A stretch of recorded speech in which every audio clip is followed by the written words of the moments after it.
Jo-ohala mag kuong'o golo ywak ne piny owacho mondo duok osuru mochuogi ewi kong'o piny. Giwacho ni medo osuru nego ohandgi ka gikwer ni osuru okeyo makende mar kedo kod midhiero mar kuong' ma pachoka. Riwruogno okwayo piny owacho ni mondo owek kumo jo-ohala ma uso kuong' kendo mondo piny owacho oket maino e timo pedha ne jolos andiwo ma ok opuodhi. Bende gidwaro tudruok kod piny owacho e yore mag bero ohandgi.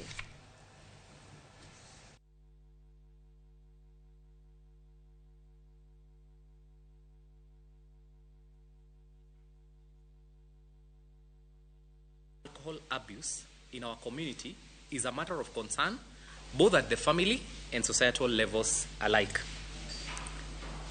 While the recent move by the government to contain alcohol abuse is welcome, there are some aspects of its implementation that we consider are not aligned with our expectations.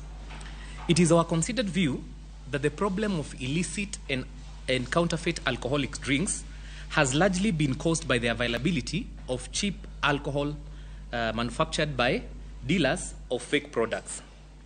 This was further compounded by the laxity of our security officers to heighten surveillance and enforcement mechanism during the electioneering and transition period, especially during the 2022 general election.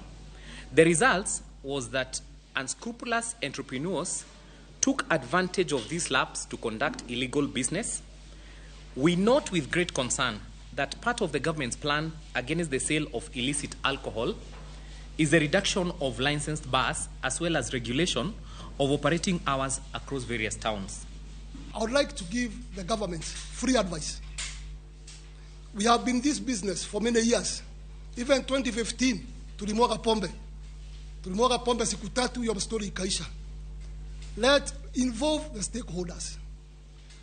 I can tell you, ile kitu inakunywa about Kenya,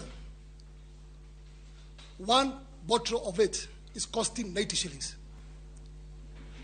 But the manufacturing of that bottle is 67 shillings.